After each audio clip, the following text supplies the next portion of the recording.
فَإِنَّهَا وَصِيَّتِي لِمُرِيدِي الطَّرِيقِ إِلَى اللَّهِ، جو اللہ کا راستہ اختیار کرنا چاہتے ہیں نا، یا جو خدا تک رسائی حاصل کرنا چاہتے ہیں، ان کے لیے یہ میری وصیت ہے کہ یہ ان 9 چیزوں کو جو ہے نا وہ یاد کریں، یاد رکھیں۔ اور پھر فرمایا وَأَسْأَلُ اللَّهَ أَن يُوَفِّقَكَ لِاسْتِعْمَالِهِ، یہ 9 چیزیں میں تمہیں بتا رہا ہوں، اور خدا سے میری یہ درخواست ہے، خدا کی بارگاہ میں دست بدعا ہوں کہ اللہ تعالیٰ تمہیں ان 9 باتوں پر عمل کرنے کی توفیق بھی دے۔ وصیت سے فرمایا میں خدا سے دعا کرتا ہوں کہ ان کو استعمال کرنے کی تجھے توفیق دے، یعنی ان پر عمل۔ استعمال کا مطلب کیا ہوتا ہے؟ عمل کرنا، اسی چیز پر عمل کرنا۔ ثلاثۃ منہا لریاضۃ النفس، 3 کا تعلق ریاضت نفس سے ہے، وثلاثۃ ان کا تعلق حلم سے ہے۔ حلم بردباری، غصے کو پی جانا، غصے کو کنٹرول میں رکھنا۔ وثلاثۃ منہا فی العلم، اور 3 کا تعلق علم سے ہے۔ فاحفظھا، جی ہاں، فاحفظھا، ان کو یاد رکھو، ان کو یاد رکھو۔ وإیاک والتہاون بہا، دیکھو خبردار ان پر عمل کرنے میں سستی نہیں کرنی۔ یہ جو تمہیں 9 چیزیں بتا رہا ہوں، ان پر عمل کرنے میں تم نے سستی نہیں کرنی۔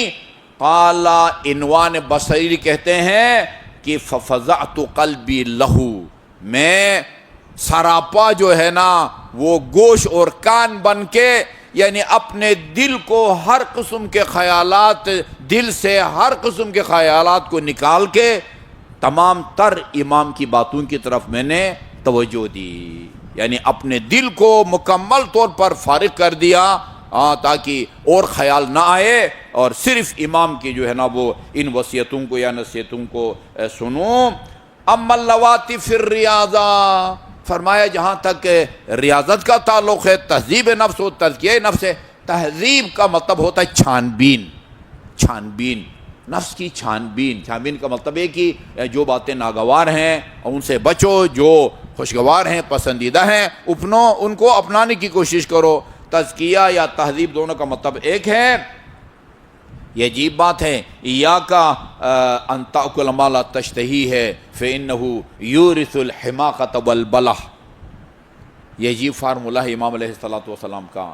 فرمایا دیکھو جو چیز تمہیں پسند نہیں ہے نا اس کو مت کھاؤ، کیونکہ جو چیز تمہیں پسند نہیں ہے اس کو کھانے کے نتیجے میں انسان کے اندر حماقت، بھولا پن اور بیوقوفی آتی ہے۔ کچھ چیزیں ہوتی ہیں، بہت سارے لوگ ہیں فلان سبزی جو ہے نا مجھے پسند نہیں ہے، بھوک بھی لگی ہوئی ہو، جتنا مرضی آپ اصرار کریں، آپ اپنی اولاد، بیٹوں اور بیٹیوں میں سے بھی بعض کے ایسے ہوں گے جن کو فلان سبزی پسند نہیں ہے، فلان کو فلان سبزی پسند نہیں ہے، بالکل نہیں کھاتے، بھوکے رہیں گے لیکن اس کو نہیں کھائیں گے۔ جو چیز آپ کو پسند نہیں ہے اس کو کھانے سے بچو، البتہ یہ دوائیاں اس سے مستثنیٰ ہیں، ٹھیک ہے نا۔ تلخ سے تلخ دوائی، ویسے بھی کون دوائی کھانا چاہتا ہے جب تک کوئی مجبوری نہ ہو، وہ اس کا حکم جو ہے نا وہ الگ ہے۔ یہ ہم عام کھانے پینے کی چیزوں کی بات کر رہے ہیں۔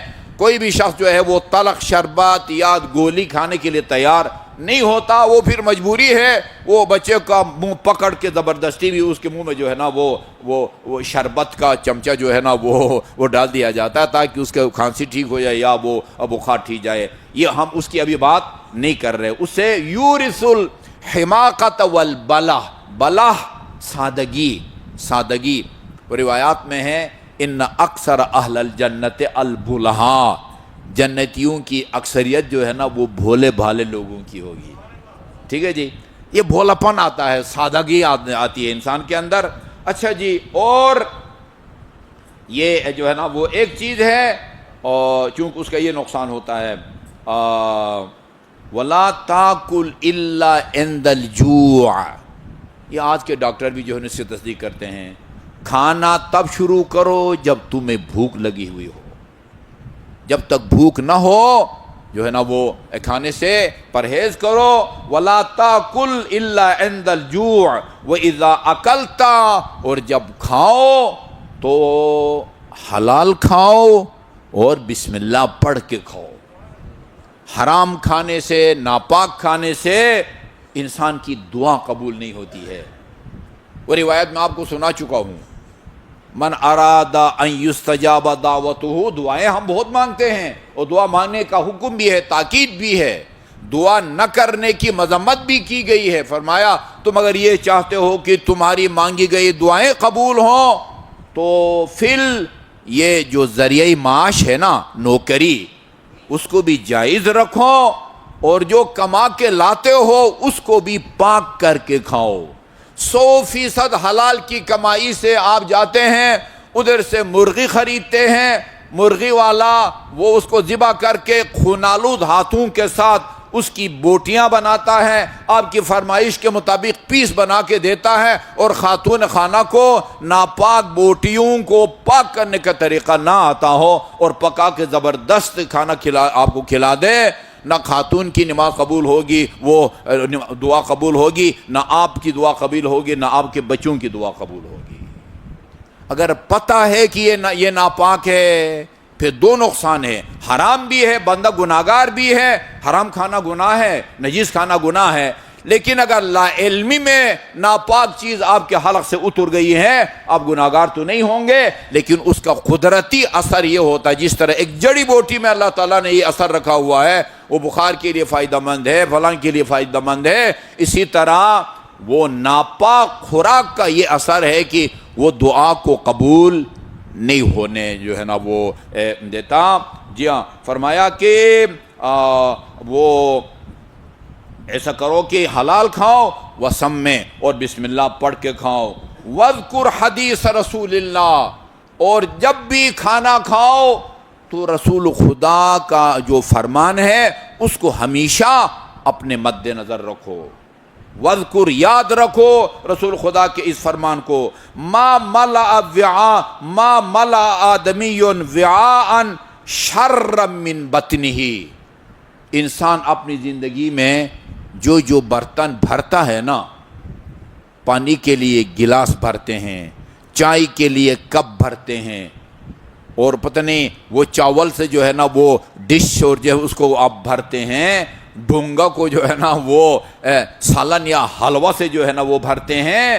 اس دنیا میں بھاری جانے والی چیزوں میں سب سے بدترین چیز پیٹ ہے، اور اگر ناگزیر ہو وہ اس میں کچھ نہ کچھ تو وہ ڈالنا ہے، اور اگر ڈالنا ہی ہے تو پھر آپ نے فرمایا ہے اپنے پیٹ کو نا 3 حصوں میں تقسیم کرو، ایک حصہ ماکولات کے لیے چاول، روٹی، سالن، پھل، نہ 1/3 حصہ، 1/3 حصہ طعام ماکولات کے لیے، روٹی، چاول، سالن وغیرہ کے لیے، 1/3 حصہ مشروبات کے لیے، آپ لسی پیتے ہیں، آپ پانی پیتے ہیں، اور 1 حصہ سانس لینے کے لیے۔ یہ جو ہے نا وہ اس طرح جو ہے نا وہ کھایا کرو۔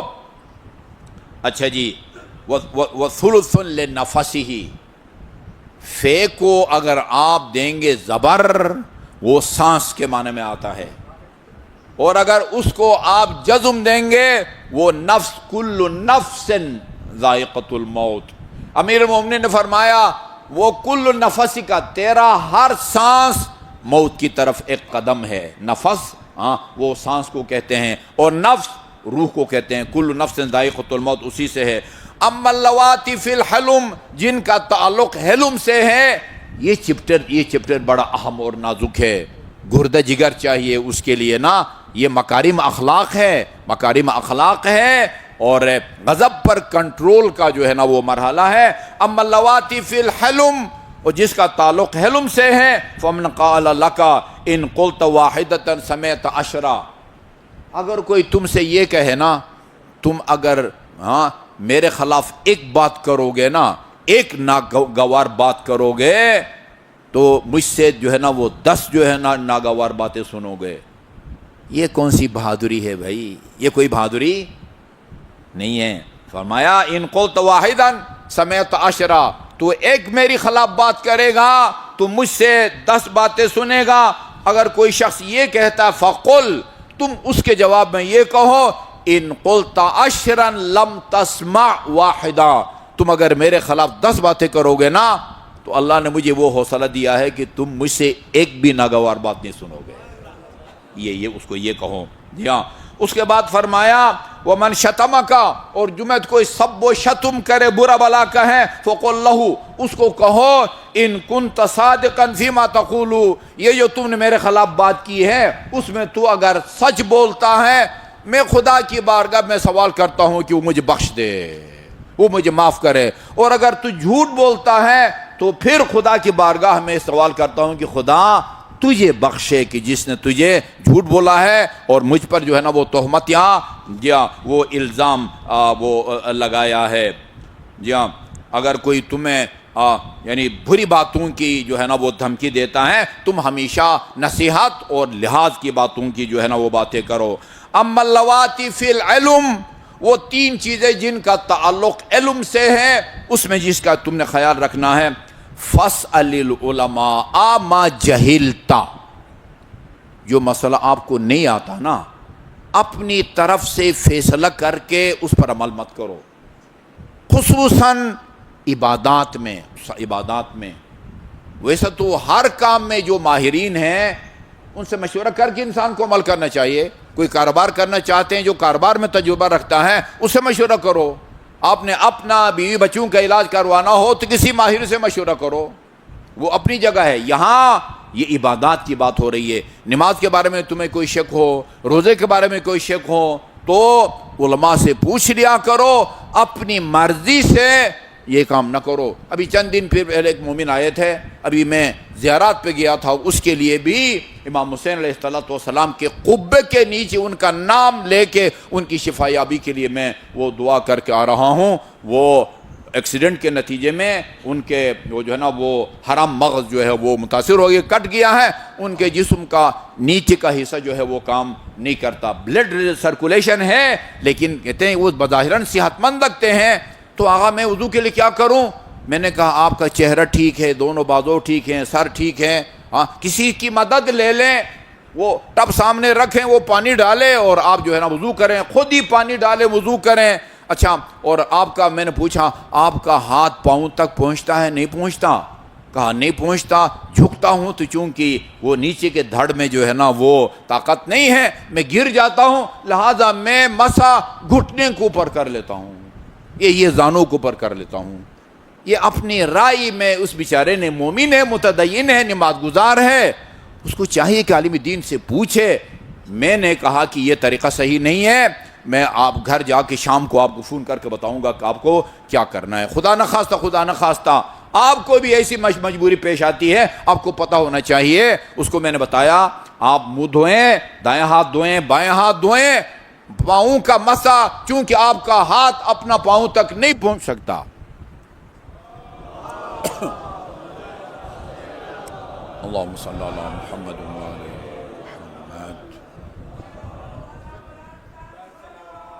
اللہم صلی علی محمد وعلی محمد.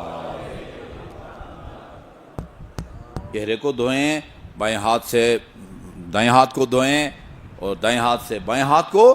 پھر کسی عزیز کو کہیں بیٹا بیٹی کہ وہ آپ کے ہاتھ سے تری لے کے اپنے ہاتھ سے آپ کے پاؤں کے اوپر مسا کرے.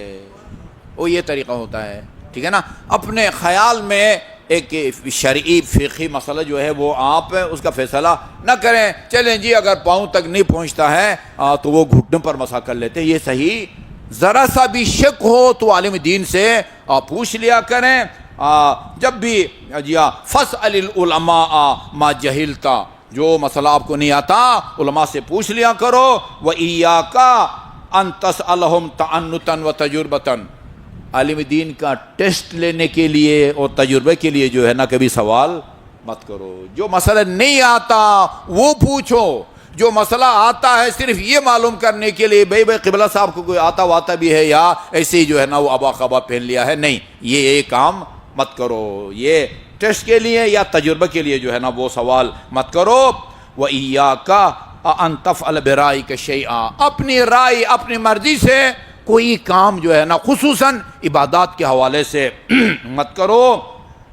جی ہاں، اور جو کام بھی کرنا چاہتے ہو اس میں احتیاط سے کام لو، اور ایسے ہی جو ہے نا بغیر کسی تحقیق کے فتویٰ دینے سے اس طرح ڈرو اور گریز کرو جس طرح کسی شیر یا کسی اور درندے سے جو ہے نا تم پرہیز کرتے ہو. ہاں، بغیر کسی تحقیق کے فتویٰ دینے سے گریز کرو. یہ ہم لوگوں کے لیے بڑا مسئلہ آتا ہے، یعنی ایک مسئلہ پوچھا جاتا ہے، نہ آتا ہو یہ کہنا کہ یہ مسئلہ مجھے نہیں آتا، جواب نہیں آتا، یہ بہت گراں گزرتا ہے.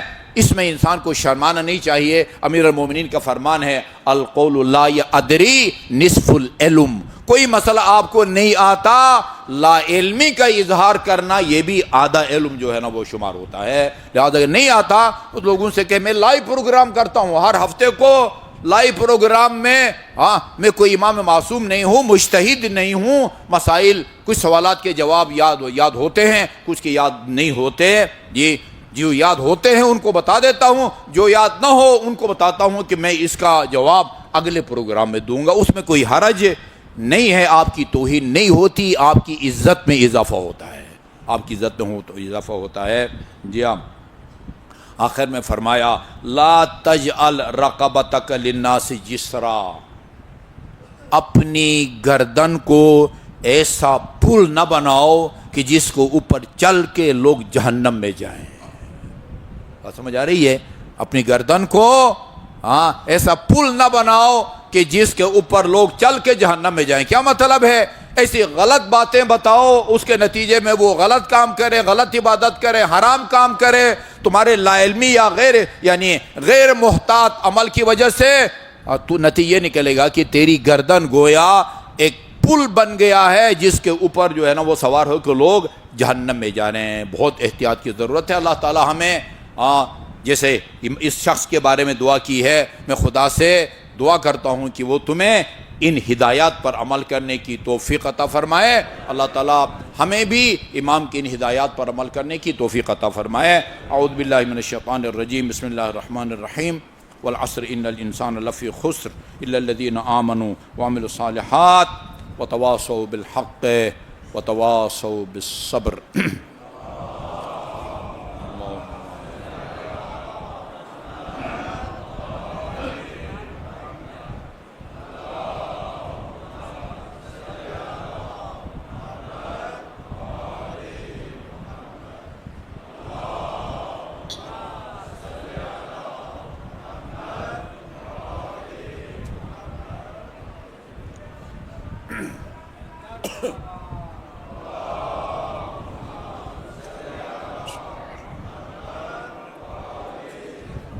اللهم صل على محمد. اعوذ باللہ من الشیطان الرجیم، بسم اللہ الرحمن الرحیم.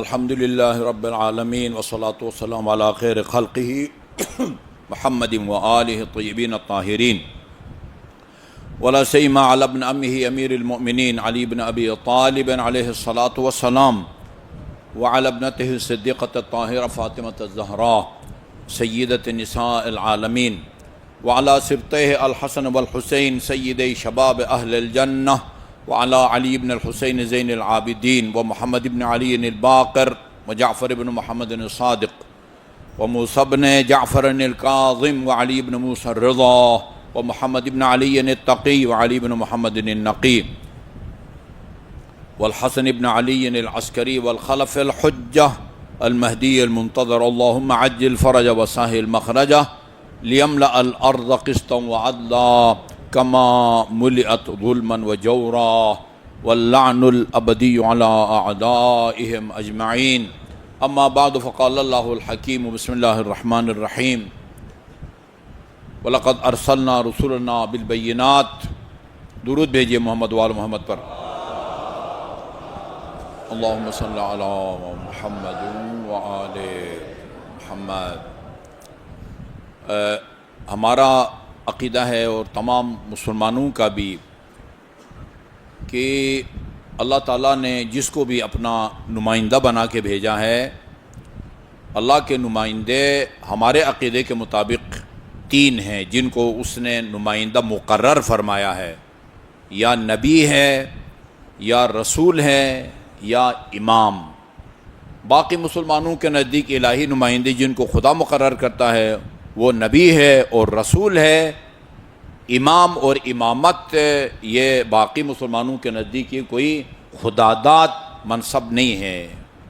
ان کا یہ عقیدہ نہیں ہے کہ امام کو خدا مقرر کرتا ہے۔ ہمارا یہ عقیدہ ہے کہ امام کو اللہ مقرر کرتا ہے، پیغمبر کو بھی خدا مقرر کرتا ہے اور پیغمبر کے وصی کو بھی خدا مقرر کرتا ہے۔ لہذا ہمارا عقیدہ یہ ہے کہ رسول خدا کو اللہ نے مقرر کیا اور رسول خدا کا وصی جو امیر المومنین علیہ الصلوۃ والسلام ہیں ان کو بھی اللہ تعالیٰ نے مقرر فرمایا ہے۔ خدا جس کو بھی اپنا نمائندہ بناتا ہے، رسول ہو یا نبی ہو یا امام، اس کو خالی ہاتھ نہیں بھیجتا، خالی ہاتھ نہیں بھیجتا۔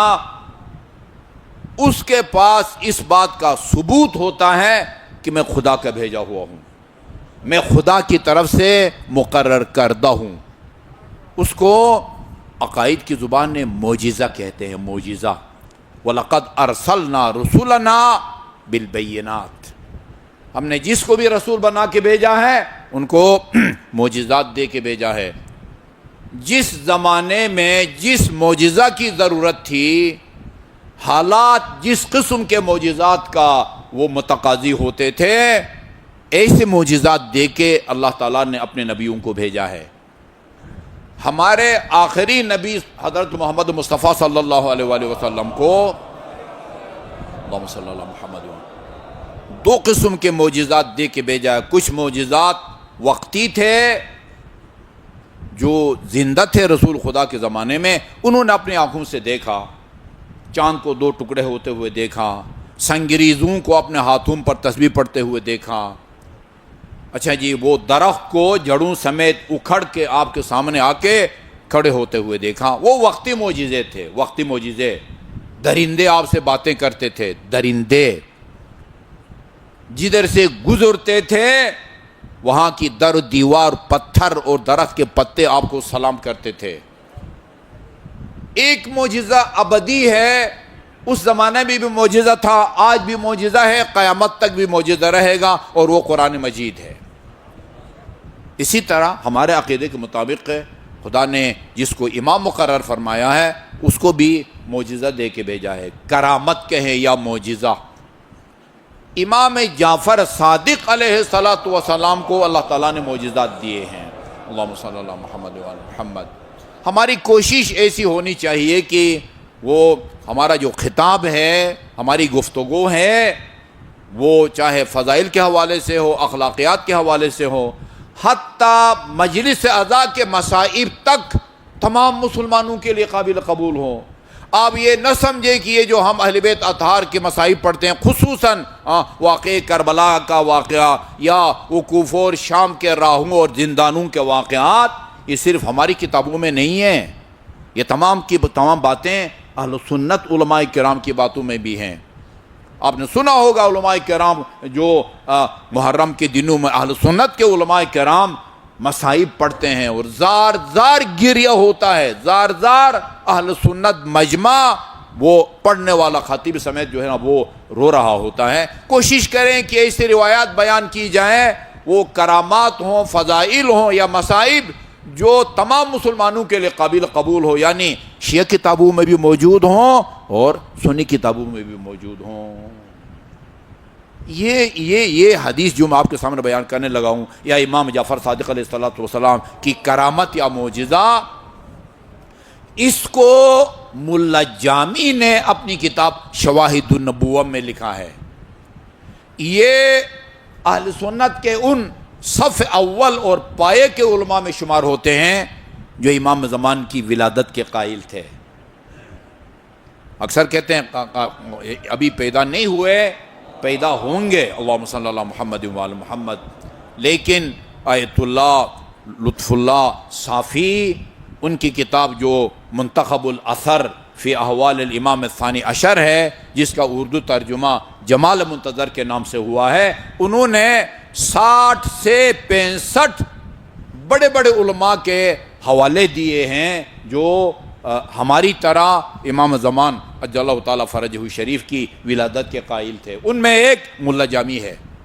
یہ بر صغیر کے بزرگ صوفیاء کرام میں ان کا شمار ہوتا ہے.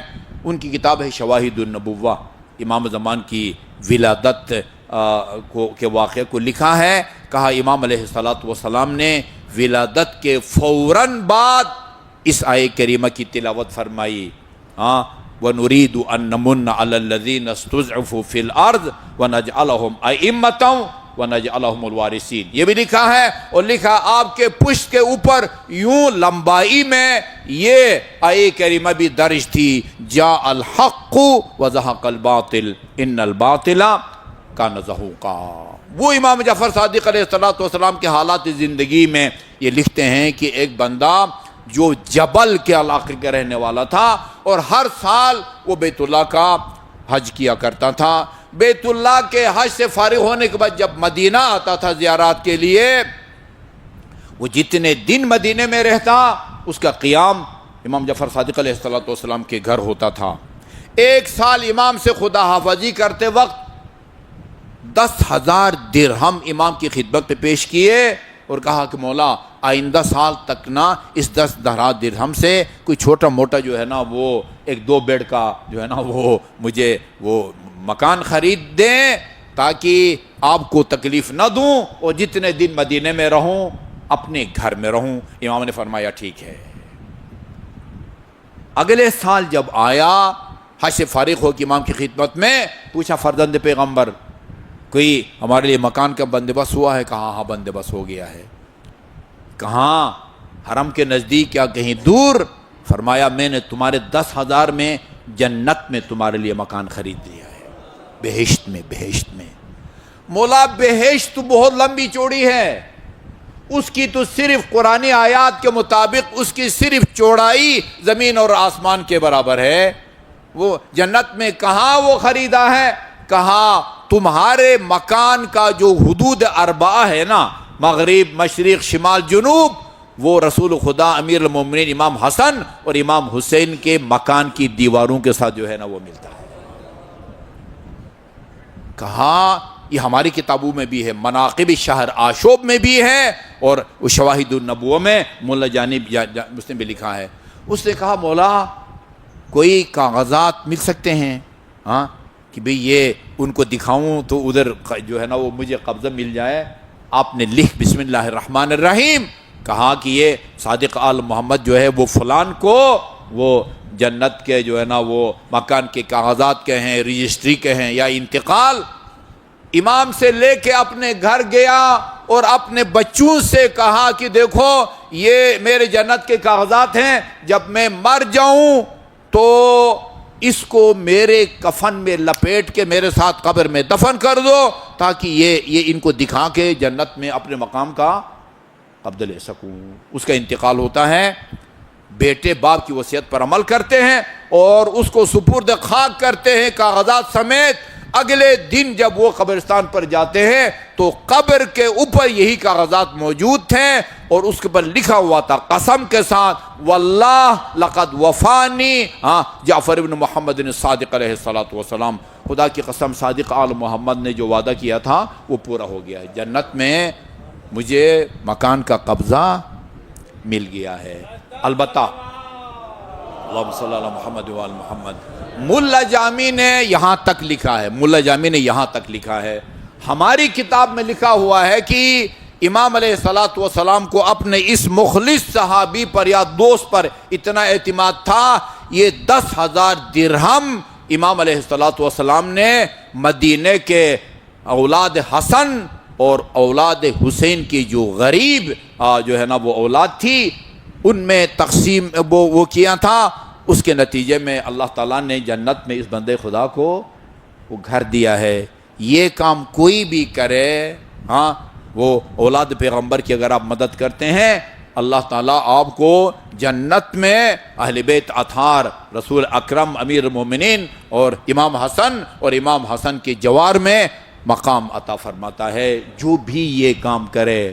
جی لہذا امیر المومنین علیہ الصلوۃ والسلام کا فرمان ہے، نہج بلاغہ میں موجود ہے من کفارت الذنوب العظام اغاثۃ الملہوف. قرآن کی آیت ہے وَسَارِعُوا إِلَىٰ مَغْفِرَةٍ مِّن رَبِّكُمْ. تم سے کوئی گناہ سرزد ہو جائے جلدی جلدی جو ہے وہ اپنے آپ کو بخشوانے کی کوشش کرو، تاخیر مت کرو اپنے آپ کو بخشوانے میں. کیا کریں جس کے نتیجے میں خدا گناہوں کو بخشتا ہے؟ کتابوں کا مطالعہ کریں تو درجنوں سینکڑوں ایسے اعمال اور اذکار آپ کو نظر آئیں گے، دیکھنے کو ملیں گے، پڑھنے کو ملیں گے، جن کے نتیجے میں اللہ تعالیٰ نے گناہوں کو بخشنے کا وعدہ فرمایا ہے. 5 وقت کی نماز کے نتیجے میں گناہوں کو بخشنے کا اللہ تعالیٰ نے وعدہ فرمایا ہے. یہ محمد اور آل محمد پر صلوات کے نتیجے میں گناہوں کو بخشنے کا اللہ تعالیٰ نے وعدہ فرمایا ہے. جی اللہم صلی اللہ علی محمد و آل محمد. امام حسین علیہ السلام کے مصائب کو یاد کر کے رونے کے نتیجے میں گناہوں کو بخشنے کا وعدہ فرمایا ہے. بہت سارے ہیں، ان میں سے ایک من کفارت الذنوب العظام اغاثۃ الملہوف. بڑے بڑے گناہوں کا کفارہ ثابت ہوتا ہے کیا؟ مصیبت زدہ آدمی کی فریاد رسی. مصیبت زدہ اور مشکلات میں گھرا ہوا بندہ، اس کی فریاد رسی کے نتیجے میں اللہ تعالیٰ بڑے بڑے گناہوں کو بخش دیتا ہے. نیک کام کے نتیجے میں، یہ قرآن کی آیت ہے ان الحسنات یذہبن السیئات. نیک کام کے نتیجے میں اللہ تعالیٰ گناہوں کو بخش دیتا ہے. قرآن کی کوئی آیت ایسی نہیں ہے جو یہ کہے کہ آپ کے فلاں گناہ کے نتیجے میں فلاں نیکی جو ہے نا وہ ضائع جاتی ہے. لیکن یہ لکھا ہوا ہے کہ اگر آپ نے گناہ کیا ہے اور اس کے بعد کوئی نیکی کی ہے، اس نیکی کے نتیجے میں اللہ تعالیٰ اس سابق گناہ کو معاف فرما دیتا ہے. یہ وقت کا تقاضا ہے. من کفارت الذنوب العظام اغاثۃ الملہوف. مصیبت زدہ آدمی کی فریاد رسی کرنا، اور وہ بھی اس طریقے سے جس طرح وہ اہل بیت اطہار علیہ السلام فریاد رسی کرتے تھے. وہ انتظار نہیں کرتے تھے کہ کوئی غریب سائل دردمند آئے، دروازہ کھٹکھٹائے، دست سوال دراز کرے اور اس کو کچھ دیں. تاریکی شب میں جو لوگ ایسی سڑکوں پر وہ سو رہے ہوتے تھے، صادق آل محمد کھانے پینے کی چیزیں لے کے ان کو پتہ بھی نہیں چلتا تھا، اس کی بستر یا ان کے تکیے کے نیچے رکھ کے آ جاتے تھے. یہی سیرت امام زین العابدین کی تھی، یہی سیرت امیر المومنین کی بھی تھی. کئی لوگ ان کو پتہ نہیں ہوتا تھا کہ یہ تاریکی شب میں کھانے کی پینے کی چیزیں ہم تک پہنچانے والا کون ہے. 21 رمضان کو امام کی شہادت کے بعد پتہ چلا کہ وہ غریب پرور اور یتیم پرور امیر المومنین علیہ السلام تھے. اللہ تعالی ہمیں ائمہ معصومین کی اس سیرت پر، اس کو کہتے ہیں تفقد الفقراء والمساکین. فقراء اور مساکین کی تلاش میں جا کے ان کی ضروریات زندگی کو پورا کرنا کمال ہے. دروازے پہ آئے 100 کا نوٹ تھما دینا یہ کوئی کمال نہیں ہے. اعوذ باللہ من الشیطان الرجیم. بسم اللہ الرحمن الرحیم. قل هو اللہ احد.